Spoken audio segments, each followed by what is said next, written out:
po yung Vice President ng budget. Matatandaan po natin yan.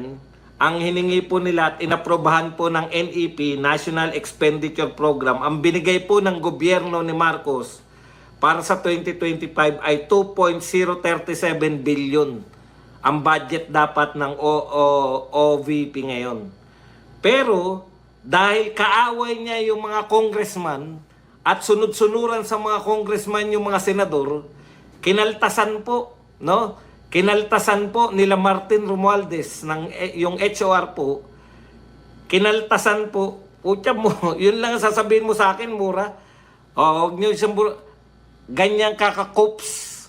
Kiyan Sampoleo. Tukmul ka, wala kang alam. Mura lang ang alam mo.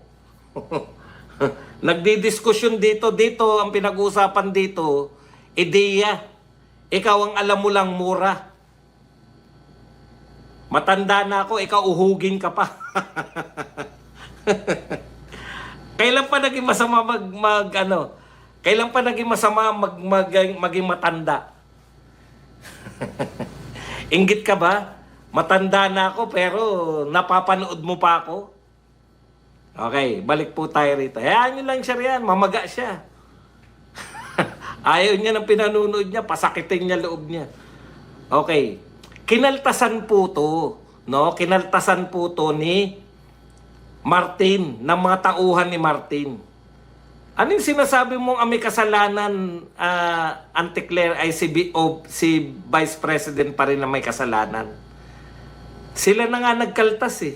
May kasalanan pa rin yung humihingi ng budget. O kaya po, maganda kasi yung project ni BP Sara eh. Di ba? Nagkaroon siya ng mga satellite offices. Nakakatulong siya sa buong Pilipinas. Yung burial, yung burial at saka yung mga yung tulong sa medical and burial. Buong Pilipinas yun. Baka sumikat si BP Sara eh.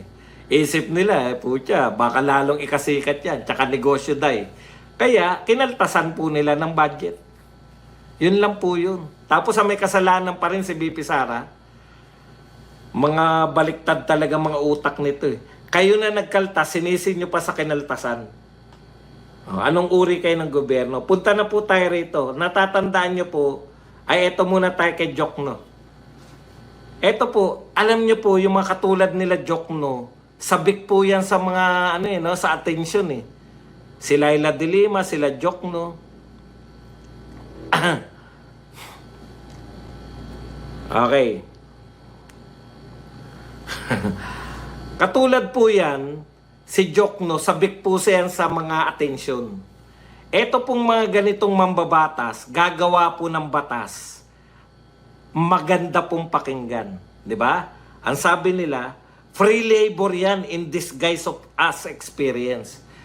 Ito po, interim, yung interns, yung mag-i-intern ka. Ayon kay Jokno, ginugulangan niya mga intern. Free labor daw yan. No? In disguise ng training. Alam mo, Jokno, papakita ko sa'yo sa aktwal, makinig ka. Yung mga batas nyo, walang katuturan. Magagandang pakinggan, pero pag pinatupad yan, wala na mangyayari sa mga intern. Ako, halimbawa, principal ako. Burden sa amin yung mga intern eh. No? Kung ako principal, bakit ako tatanggap ng intern? Dagdag trabaho namin yan. Hindi pa naman marunong magturo yung mga yan eh. Di ba? Intern nga eh. Practice teacher. Pagpapracticean nila yung mga estudyante namin. Dapat, kaya yung mga teacher, yung mga nagpa-practice ng teacher, sila po, very grateful po sila sa experience. Kasi, hindi kahit galing ka sa pinakamagaling na universidad para po sa pagtuturo, Philippine Normal University. Kahit graduate dyan, kung wala kang karanasan, iba pa rin po yung experience na makapagturo ka, lalo na po sa public school. Practice teaching po ang tawag doon sa internship ng mga teacher. Saan sila kukuha niya? Free labor yan? Utot mo. Ano free labor? Yung teacher, may teacher akong i-assign para turuan. Yung nagpa-practice teaching, paano magturo sa aktual, paano magdisiplina. Kasi sa universidad, tinuturo sa kanila panay mga ano po yan. Inaarmasan sila ng mga, anong tawag doon, yung philosophy ng pagtuturo. Yung philosophy na yan, hindi mo pwedeng i-apply sa aktual yan. Mahalin mo ang mga estudyante mo at mamahalin ka rin. Utot nyo. Pag nagturo ka na, kahit gaano ka kabait sa estudyante, susuteling ka, lalo na kung bata ka, magandang lalaki, pag nanasahan ka. Hindi mo ba? yung mga yan, hindi na iisip ni Joke, no, na kailangan, binigyan ko lang na halimbawa yung teacher para madali nyo maunawaan.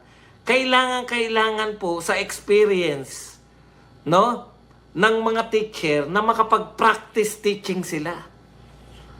Ngayon, ang gusto ni Joke, no, sweldohan niya mga magpa-practice na yan. Kung ako principal, hindi ko na kayo tatanggapin. Kami na nga magtuturo sa inyo kung paano magturo sa aktual, eh. Kami pa magsusweldo sa inyo. Hindi nga kayo marunong magturo, eh. Ang meron po sila, philosophy, paano magtuturo. Pinag-aralan nila. Meron po sila, content. Alam nila. Halimbawa, magtuturo siya ng history. Alam niya na yung history ng Pilipinas. Pero yung aktual, paano ituturo yung history ng Pilipinas habang may nangungulit na bata? Habang may nambubuli dyan? Habang siya ay nagsusulat, merong nang aasar sa teacher. Merong nanunutil sa teacher. Paano mo i-handle yun? O wag ng teacher, sa welding. Papasok ka, hindi ka marunong mag-welding. Tinuturuan kayo ng teorya. Ganito, mag-welding. Ganyan mag-welding. O sige, practice ka. Praktisan, pwede. Paano sa aktual yan? Walang tatanggap sa kanila kasi ayon sa batas mo, pag nag-intern ka, susweldohan na. Hindi pa nga marunong mag-welding, susweldohan ko na. Utot nyo, wag na kayo rito. Bakit ako tatanggap ng mga intern para sweldohan ko? Di ba? Saan sila kukuha ng experience ngayon? Yan yung sinasabi natin na etong mga ating pong mga mambabatas na katulad nila Sholjok, no, panay kayo paandar. Wala po maitutulong yan. Dapat swelduhan ng mga intern. Putya, ako may-ari ng welding shop. Bakit ako tatanggap ng mga estudyanteng mag-i-intern kung sa sweldohan ko? Hindi pa nga marunong mag-welding yan, eh. Pinakiusap lang sa akin yan ng mayor, kasi yung mayor may tie-up sa eskwelahan. Ako may-ari ng welding shop o ng isang, yung sa mga sambag ginagamit yung welding. Halimbawa, meron akong may-ari ng, naglalagay kami ng mga bintana, na mga, di ba? Kailangan ng welding dyan. O, pinakiusap yan ng Office of the Mayor na tanggapin namin, di ba? Pero wag niyong sabihin na suswelduhan namin yan, hindi kami tatanggap dyan. Kataranta, kayo na nga matututo sa amin, kami pa mag-ano. Mga kalokohan, di ba? Anong uri ng batas yan? Yan yung sinasabi natin na ang gandang pakinggan yan. Marami pong ganyan mga tao, eh. Hindi practical. Mga abogado yan sa Sholjok, no, eh. Abogadong hindi ka panilya. Wala nga tayong nabalitaang nire-represent na yung mga abogadong katulad nila, yes yun, na maya natin nakikita sa TV. Yun yung mga mahuhusay na abogado. Yung mga Fortune, etong isa, yung abogado ni Atong Ang. Yan ang mga big time na abogado. Anong pangalan nun, ng babae na abogado ni Atong Ang? Lagi yun, di ba? Oh. Si Joke no, hindi nga natin nakikita yan na ini-interview na abogado, eh. sikapunan, yan, yung mga fortune. Putya, pag may mga sikat na ano, lagi yan. Hindi nakakaunawa itong mga... hindi ko po pinalalaki itong issue na to. Kaya lang ito po yung mga halimbawa na hindi po nakalubog. Gagawa kayo ng batas pag didibatihan nyo, wala kayo sa realidad ng buhay. O kaya ka walang kumukuha sa'yo nung abogado ka pa lang. Nabalitaan nyo ba yan si Chel Jokno na may na-represent na malalaking kaso? Hindi ba?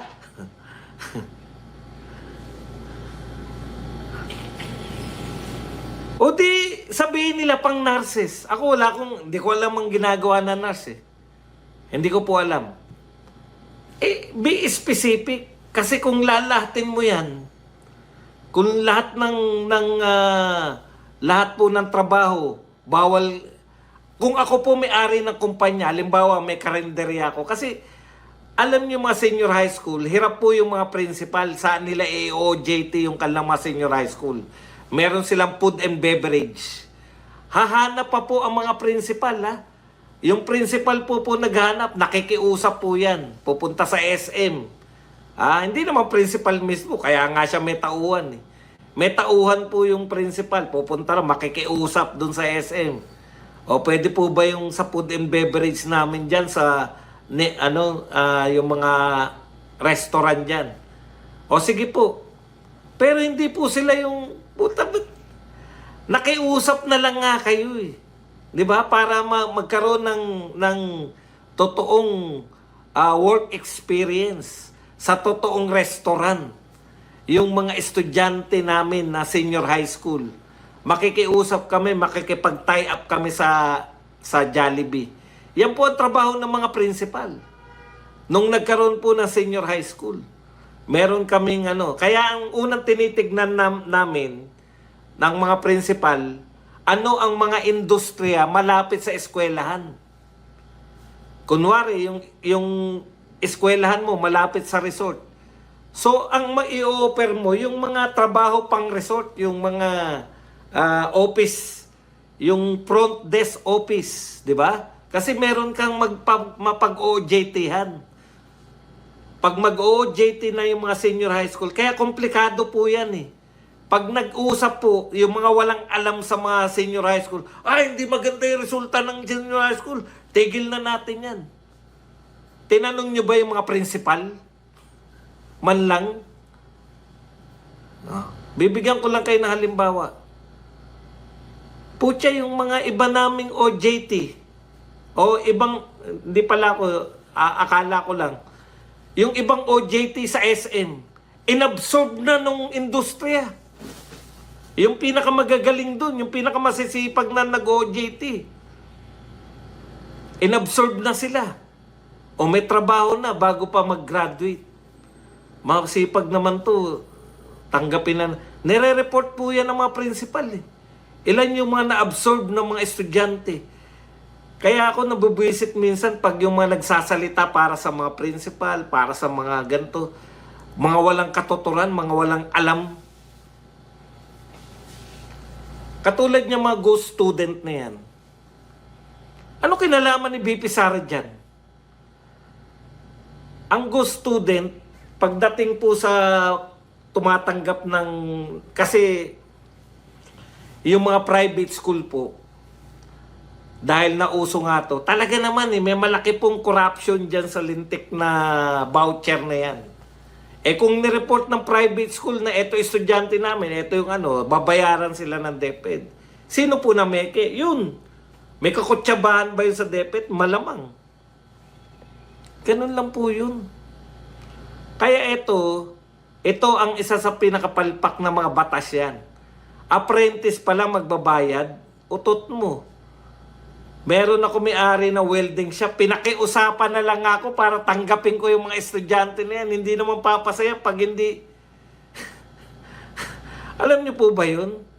Dahil mga bata pa yan mga yan, pag naglaro ng welding yan at nakabulag yan, sagot pa yan nung may-ari ng welding shop. Siyempre mga mga bata yan, naglalaro yan. Weldingin ko mata mo. Hinay-hinay po tayo sa mga magagandang pakinggan na batas pero hindi po pwedeng ipatupad sa aktwal. Wala pong tatanggap na ng principal ng mga practice teaching kung sila pa magbabayad sa mga practice teacher. Yeah? Wala pong tatanggap na welding shop sa mga taong magwe-welding. Buti sana kung Tesla. Hindi naman po lahat may Tesla eh. Ayun nga pala. Okay, punta na po tayo sa ibang balita. Mamaya po magtanong kayo ha. Mag-likes po kayo kahit sa Facebook. Likes po kayo dyan. Mag-heart lang po kayo dyan. Eto po, nakita ko. Meron po nagbigay sa akin ng link. Marami tayo researcher na mga kulto ni Digong. Si Amik po, binigay sa akin tong link ni Terry Ridon. Ito po yung congressman. Nagigil sa Dolomite. Okay.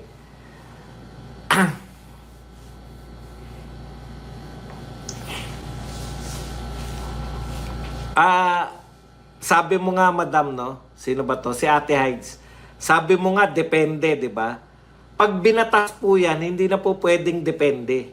Alam niyo yan, madam? Kaya natin tinututulan kasi pag naging batas yan, naaawa po ako sa mga... Ako po kasi, na-experience ko po yung ihanap ng mga tatanggap yung mga estudyante. No? Kanino kong industriya to dadalhin? Meron po kami, nag-provide po ang DepEd ng mga lutuan. Akala nyo po ba lokohan po yung senior high school? Pag meron kang food and beverage, meron kang yung magluluto kayo ng cake, bumili talaga yung DepEd ng mga pugon. Pinagkagastosan po yan, sangkatutak po yung mga rep. Bumili po talaga. Talaga po nagluluto. Ito po, ngayon ko lang po aminin sa inyo to. Si Tantong ko po, kilala niyo si Tantong ko? Yung kamamatay lang. No? Sa dati ko pong pinapasukan, nag-donate po siya ng isang kitchen. Yung isang eskwela, isang room po, dinonate niya. Ginawan kitchen po yun ng eskwelahan. Ayun po, aktual po yun. Lahat ng gamit, meron pong... Ang trabaho po ng mga principal nung pong panahon ng senior high school, naghahanap po kami ng mga kapartner. Naging kapartner po namin yan si Tantokoy. Yan mismo. Gines namin yan, guest speaker po namin yan. Kinuwento niya yung mga aral na natutunan niya sa lolo niya. Lolo niya yung may-ari na Rostans. Kaya anong sa akin yan eh, ito pala to. Namit ko po ng personal yan. Yung isang room o dalawang room po yun, ginawa niya, gastos lahat. Po yan, naglagay po dyan ng mga gamit po sa pagluluto. Kasi may food and beverage kami. Kaya yung mga estudyante doon, luto ng luto. Magastos po dahil siyempre bibili sila ng ingredients instead na project, yung mga dati nating alam na project. No? Yun po, nagano po yung mga yan. Bibili ng mga ingredients siya, 1/4 na manok. Ayan. Tapos magluluto talaga sila. Aktualan po. Ang hirap po ihanap yan ng mga negosyo na tatanggap sa kanila kasi mga estudyante. Ipapatanggap po sa mga negosyante na pag may nangyari doon sa bata habang nasa poder nila ay pananagutan nila. Sino po tatanggap ng negosyante na gano'n? Tapos maglalagay pa kayo ng batas na ganyan. Puta, katarantaduhan yan. Pat Sabilio, kung ano-ano pinagsasabi mo, bito ko magsasorry. Ako ba supplier, no? Fake news. Ano ang fake news doon? Hindi ba siya namatay? Ano pinake news ko? Huwag mo ko pagsasabihan ng fake news kahit kailan hindi ako nagpe-fake news dito. Ano sinabi ko? Na fake news. Tarantado ka. Mag-sorry ako dahil nag-fake news ako. Hindi ba namatay yan? Wala. Pinagsasabi mo na nag-fake news ako. Tarantaduan mo. Nilalahat mo. Akala mo isa lang ang sinasabi ng mga Duterte supporters. Iba-iba sinasabi namin. Sabihin mo kung ano sinabi kong fake news. Ang tagal-tagal mo na nanonood dito, Habilio, putya. Hindi mo pa rin ako kilala. At yun nga mga kababayan, anong masasabi niyo sa balitang ito? Maaring ihayag ang inyong opinyon at kuro-kuro sa comment section sa ibaba. Huwag din kalimutang mag-like, mag-subscribe at mag-share sa bidyong ito. Maraming salamat sa panonood.